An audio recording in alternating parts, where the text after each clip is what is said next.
bismillahirrahmanirrahim. Assalamualaikum warahmatullahi wabarakatuh. Waalaikumsalam warahmatullahi wabarakatuh. Terima kasih Bu Moderator yang sudah dari tadi istilahnya itu membimbing kita dalam sesi Zoom pada sore hari ini.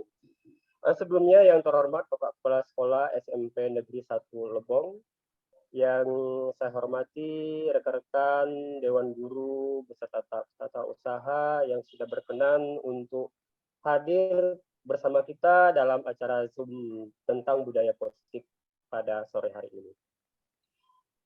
Selanjutnya puji dan syukur marilah kita kirimkan, kita panjatkan kehadirat Allah Subhanahu wa taala yang mana berkat rahmat dan hidayahnya maka kita dapat berkumpul dalam tatap maya ini untuk membahas tentang budaya positif. Kemudian selanjutnya, salam beriring salam tercurah kepada junjungan kita Habibullah Muhammad SAW. Allahumma shalli ala sayyidina Muhammad wa ala ali sayyidina Muhammad. Semoga kita tetap menjadi pengikutnya hingga akhir zaman. Amin ya rabbal alamin. Mohon maaf sebelumnya Bapak Ibu, bukan berarti saya dalam hal ini sebagai pemateri menyampaikan sesuatu tentang segitiga restitusi dan perbedaan hukuman, konsekuensi, dan restitusi. Bukan berarti ilmu saya lebih hebat ataupun lebih tinggi dari Bapak Ibu, bukan. Hanya saja saya dipercaya untuk sedikit menyampaikan apa yang saya peroleh selama mengikuti pendidikan guru penggerak di Angkatan 6 ini. Baik Bapak Ibu, izinkan saya untuk menjelaskan apa itu segitiga restitusi. Segitiga restitusi adalah proses menciptakan kondisi bagi murid untuk memperbaiki kesalahannya sehingga karakter mereka lebih kuat ketika kembali kepada kelompoknya. Oke, itu artinya. Berikutnya, dalam aplikasi ataupun penerapan segitiga restitusi ada 3 hal. Ada 3 hal yang perlu dipertimbangkan oleh seorang guru sebagai seorang manajer. Yang pertama, menstabilkan identitas. Yang kedua, validasi tindakan yang salah, kemudian menanyakan keyakinan. Yang pertama, menstabilkan identitas atau stabilize the identity, artinya ini bertujuan untuk mengubah identitas anak dari orang yang gagal menjadi orang yang lebih sukses. Menstabilkan identitas ini artinya berbuat salah bisa kita apa istilahnya indikasi atau indikator kata-katanya bisa kita katakan kepada anak, berbuat salah itu nak, tidak apa-apa karena setiap orang pasti melakukan kesalahan. Kemudian manusia tidak ada yang sempurna. Kemudian Bapak juga pernah atau Ibu juga pernah melakukan hal atau kesalahan seperti itu, tapi tidak perlu kita perpanjangkan, kita harus menyelesaikan, mencari solusinya, seperti itu kata-katanya. Kemudian Bapak Ibu, kita tidak gitu, kita katakan kepada anak kita tidak mencari siapa yang salah, tapi kita mencari solusi dari permasalahan yang dihadapi anak. Itu seperti itu kata-katanya Bapak Ibu. Selanjutnya, kamu nak berhak merasakan ataupun mengatakan hal dan segala macamnya, karena itu merupakan suatu hal untuk menstabilkan identitas anak tersebut. Kemudian juga boleh kita mengatakan, apakah kamu menjadi teman yang baik buat diri kamu sendiri? Kita tanya kepada anak. Jadi dalam sesi ini, dalam sesi pertama atau sisi yang pertama menstabilkan identitas ini, ada beberapa poin yang baru saya katakan tadi atau saya jelaskan tadi, itu sekedar contoh-contoh yang bisa kita katakan kepada anak ketika anak dalam tanda petik membuat permasalahan seperti itu. Oke, untuk selanjutnya sisi kedua, validasi tindakan yang salah. Kata-katanya seperti apa Bapak Ibu? Misalnya kita katakan, kamu bisa melakukan hal yang buruk dari ini, tapi kan tidak perlu diperpanjang dan segala macam. Kemudian kamu pasti punya alasan mengapa kamu melakukan hal seperti itu. Kemudian kamu patut bangga pada diri sendiri karena kamu telah melindungi sesuatu yang penting. Tergantung, kata-kata ini muncul tergantung persoalan Bapak Ibu. Kemudian Kamu boleh mempertahankan sikap itu, tapi kamu harus menambah sikap yang baru. Itu contoh-contoh kata-kata yang akan kita lontarkan kepada anak-anak kita dalam segitiga restitusi. Lanjut, untuk sisi ketiga atau sesi ketiganya, kita kembali lagi menanyakan keyakinan atau seek the belief. Jadi pada sisi ini kita tanya lagi, apa yang kita percaya sebagai kelas atau keluarga? Nah, kita tanya lagi. Yang kita percaya sebelumnya apa, Nak? Kemudian, nilai-nilai umum yang telah disepakati. Betul kata rekan saya tadi, kita tanya kembali, apa keyakinan kelas yang sudah kita sepakati bersama? Nilai-nilai umum yang perlu kita terapkan dalam kelas ini apa? Kita tanya lagi kepada anak apabila anak melakukan sesuatu yang katakanlah tidak sesuai dengan kebutuhan mereka. Dalam tanda petik, istilah kita dulu adalah membuat suatu kesalahan. Kemudian kita juga bisa mengatakan kepada anak, kamu mau jadi orang seperti apa, Nak? Jadi intinya bagian dari segitiga restitusi ini dia kembali ke seorang manajer, ya, karena pada dasarnya manajer ini merupakan tingkat tertinggi yang paling ideal yang harus dilakukan oleh seorang guru. Nah, berikut, ya, karena sisi yang berikutnya saya akan menjelaskan apa itu. Mungkin Bapak Ibu di sini bertanya-tanya juga apa itu hukuman, kemudian ada apa itu konsekuensi dan apa itu restitusi. Jadi sebagian kita mengatakan bahwa hukuman ini diperbolehkan ataupun tidak diperbolehkan, itu tergantung dari bagaimana kita melihat dari kacamata mana. Cuma untuk kurikulum Merdeka ini, hukuman itu harus dihindari. Kemudian mengapa hukuman itu harus dihindari? Karena dengan adanya hukuman maka akan menyakitkan untuk anak-anak kita, kemudian mereka juga tidak nyaman dalam jangka waktu yang panjang, kemudian mereka juga menjadi korban keadilan dari seorang guru. Lalu anak-anak ataupun murid akan tersakiti, kemudian akan meningkatkan perilaku agresif dari anak murid kita, dan kemudian ada dampak-dampak negatif yang lain. Jadi untuk berikutnya kita sama-sama untuk membuang kata-kata yang katakanlah bernada gagal atau identitas gagal, misalnya awas kalau kamu tidak seperti itu, jangan seperti ini dan seterusnya. Itu ya harus kita membiasakan mulai sekarang, kita harus membuangkan kata-kata itu. Kemudian untuk berikutnya konsekuensi. Kalau dilihat dari tingkatannya, bahwa konsekuensi ini lebih bagus daripada hukuman. Jadi dia identitas sukses. Kalau hukuman tadi itu identitas gagal, kalau konsekuensi ini dia anak juga sebenarnya tidak nyaman, tapi dalam jangka waktu yang pendek. Kemudian penguatannya hanya bertahan dalam jangka waktu yang singkat, dan sifatnya ini lebih netral daripada yang identitas gagal atau hukuman tadi, di mana hukuman itu biasanya negatif. Lalu yang terbaik sebagai seorang manajer yaitu melakukan restitusi. Restitusi ini merupakan suatu pilihan di mana murid akan mendapat penguatan. Mereka lebih nyaman dalam proses pembelajaran, kemudian masalah bisa kita carikan solusi dan kita pecahkan bersama-sama. Dan dalam hal ini, restitusi ini menerapkan teori kontrol yang sudah dijelaskan ataupun dijabarkan oleh rekan-rekan terdahulu, bahwa teori kontrol ini mengenai posisi kontrol juga di sana lengkap ya, karena ada hubungan timbal baliknya dan saling berhubungan maksud saya. Kemudian yang terakhir, dengan adanya restitusi ini akan meningkatkan disiplin positif dari anak didik kita. Untuk berikutnya, ini sekedar contoh Bapak Ibu, ada video Ya, bisa diputarkan kira-kira? Ya, singkat saja, sebentar saja.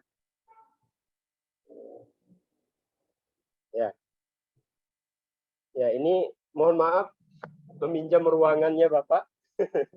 Jadi ini yang saya terapkan, yang sudah saya lakukan kepada anak yang melanggar dalam tanda petik ya, di mana anak-anak tersebut tidur ketika guru sedang mengajar. Jadi dalam hal ini mungkin suaranya tidak terdengar ya, tapi intinya saya membujuk anak, saya mengatakan bahwa tidak hanya kamu yang seperti ini nak, yang sudah melakukan tidur di dalam kelas, tapi bapak juga pernah melakukan itu. Itu sebenarnya dalam rangka membujuk seperti itu. Kemudian saya bertanya kenapa ya, alasannya mengapa kamu tidur di kelas gitu. Waktu bapak menerangkan, si anak pun menjawab, mohon maaf karena suaranya tidak terdengar ya, si anak pun menjawab dia katanya karena main game di malam hari seperti itu. Jadi dari peristiwa itu saya sama-sama dengan anak mengingatkan kembali gitu. Saya tanya kepada anak tersebut, dapatkah kamu menyebutkan nilai umum atau keyakinan kelas yang kita sepakati bersama? Tapi alhamdulillah pada sesi ini anak bisa menjawab dan menyadari bahwa dia sudah apa istilahnya sudah melakukan sesuatu yang tidak sesuai dengan keyakinan kelas seperti itu, dan si anak berubah dan tidak mengulanginya kembali, dan itu ya stop stop Bu, ya lanjut ke oke. Jadi seperti itu. Jadi intinya kita menerapkannya itu ada tiga sisi ya. Sisi pertama itu tentunya kita yang pertama yang harus kita lakukan itu menstabilkan anak tersebut. Kita tidak perlu emosi. Ya, kita stabilkan identitasnya. Kita jangan mencari kesalahan anak tersebut, tapi kita berusaha untuk katakanlah untuk menstabil apa ya, supaya emosi anaknya ataupun suasana hatinya kembali stabil dari anak tersebut. Kemudian kita juga sisi keduanya kita melakukan validasi terhadap kesalahan ya, terhadap kesalahan tersebut, kemudian kembali menanyakan keyakinan.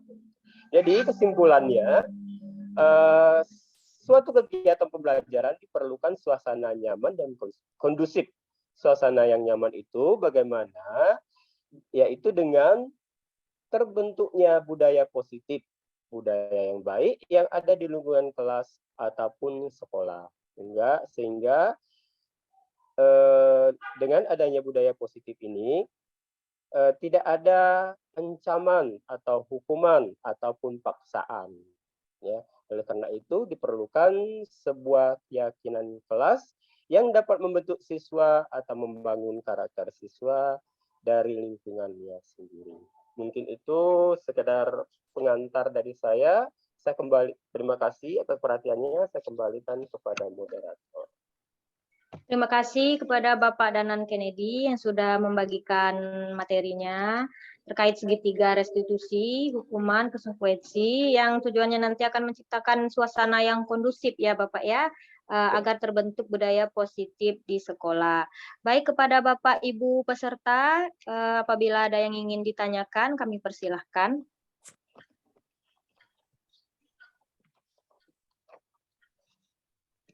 Baik, silakan Bapak Ibu apabila ada yang ingin bertanya.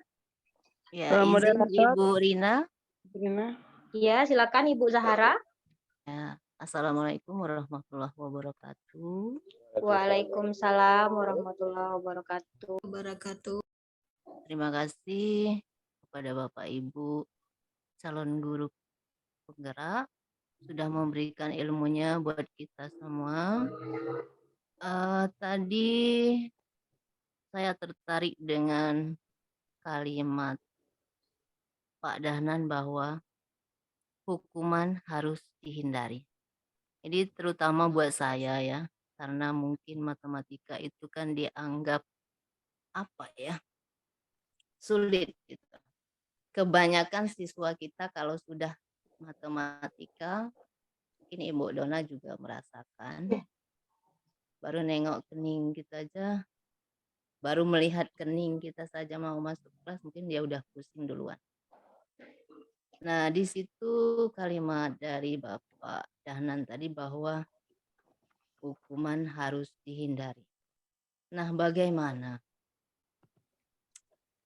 Misalkan siswa tersebut memang dengan cara dihukum, baru dia mengerti, baru dia menyadari bahwa dia berbuat salah misalnya. Itu bagaimana Bapak? Mohon penjelasannya. Kemudian tadi juga dari Ibu Risniara katanya bersabar, bersabar, bersabar. Rasanya kita semua sudah melakukan itu, namun ada saat-saat tertentu kesabaran kita diuji. Ya, itu saja Bapak Ibu. Terima kasih. Wassalamualaikum warahmatullahi wabarakatuh.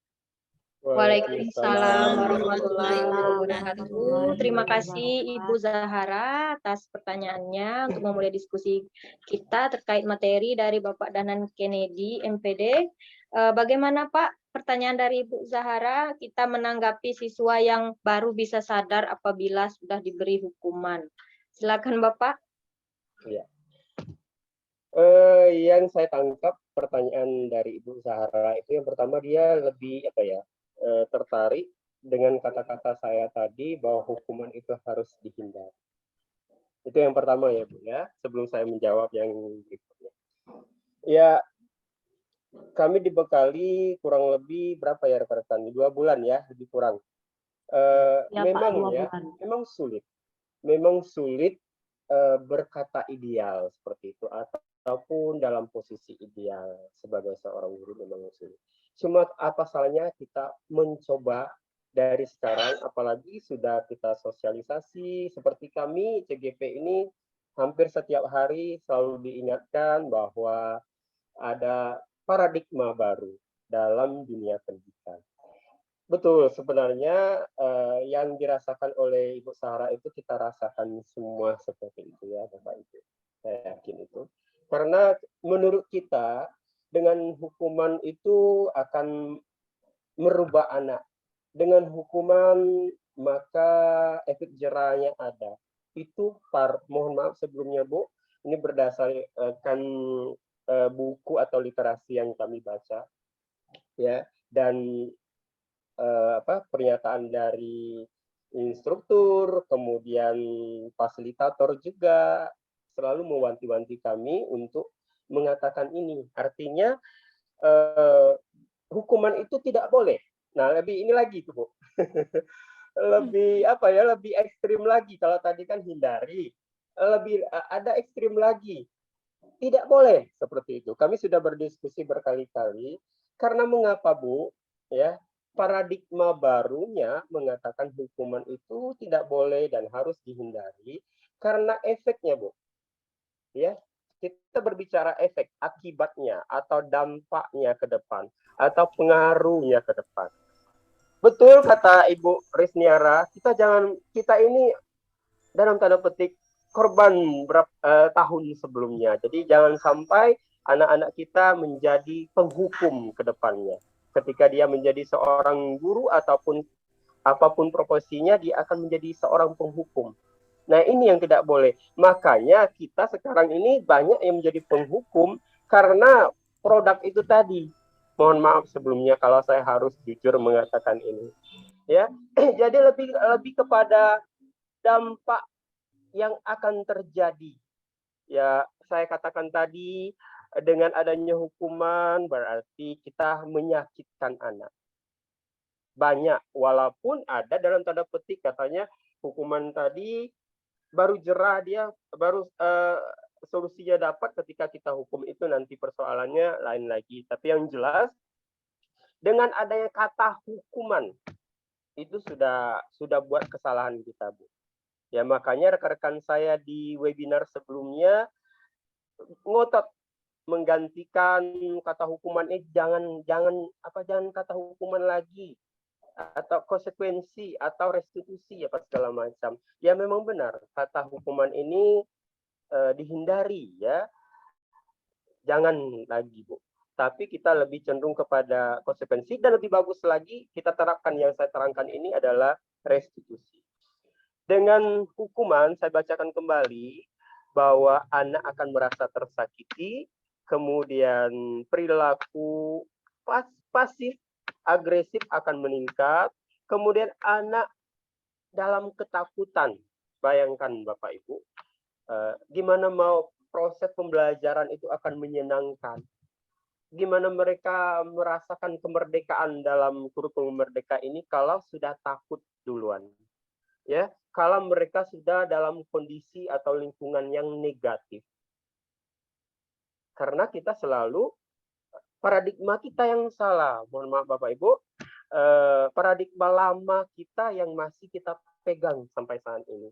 Karena paradigma baru itu lebih bijak lagi dengan kata-kata restitusi, kemudian diperbolehkan sedikit itu konsekuensi bersama, keyakinan kelas, dan sebagainya.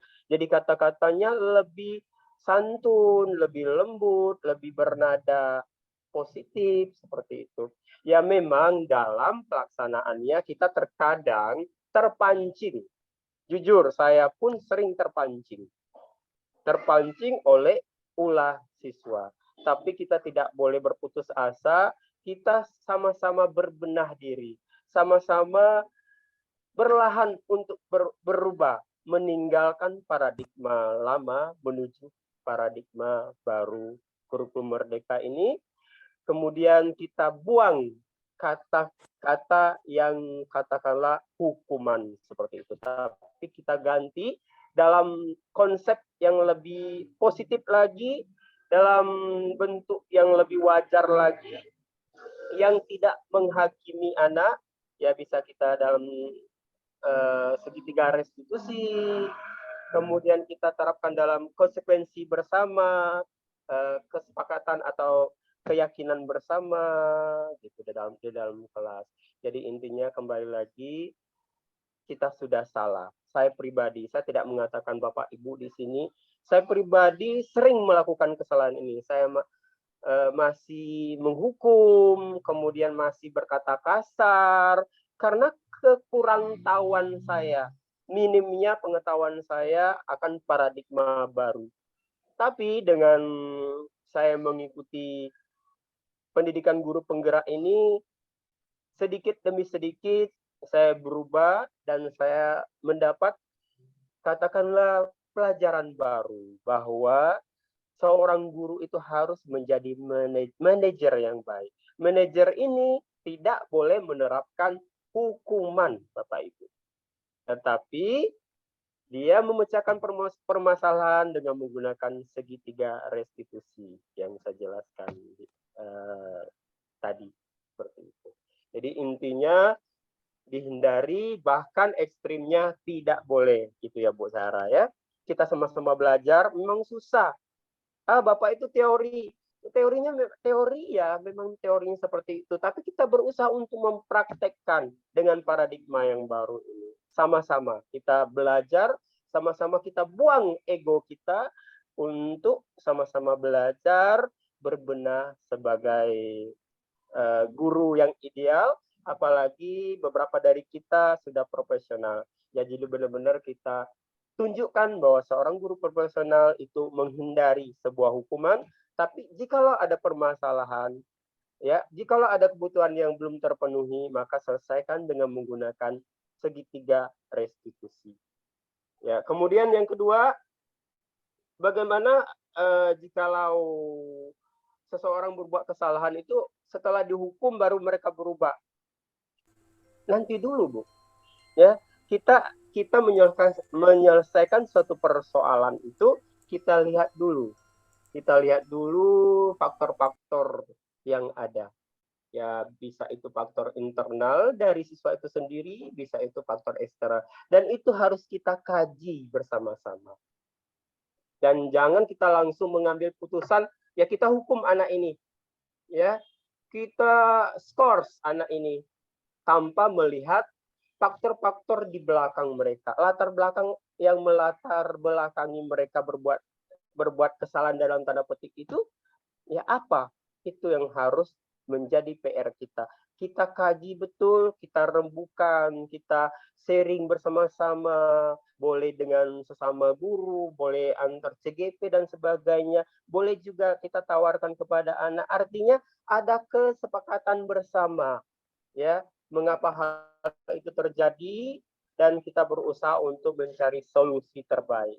Saya yakin sebagai guru profesional, Bapak Ibu pasti tahu solusi terbaiknya seperti apa. Cuma selama ini saya tidak berbicara orang, saya berbicara diri saya sendiri, lebih kepada ego.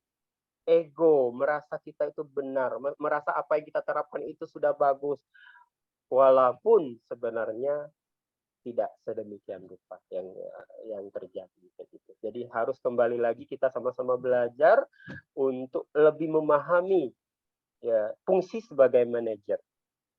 Karena ideal seorang guru adalah berfungsi sebagai manajer dengan menerapkan segitiga restitusi. Terima kasih, mungkin itu. Mohon maaf kalau kurang puas. Ya, Baik, terima kasih Bapak Dahlan Kennedy atas jawabannya. Jadi kita harus belajar untuk mengubah paradigma kita menjadi paradigma baru ya Pak, untuk menghindari hukuman terhadap siswa kita. Baik, saya yakin sekali bahwa materi-materi yang disampaikan oleh pemateri ini sangat menarik.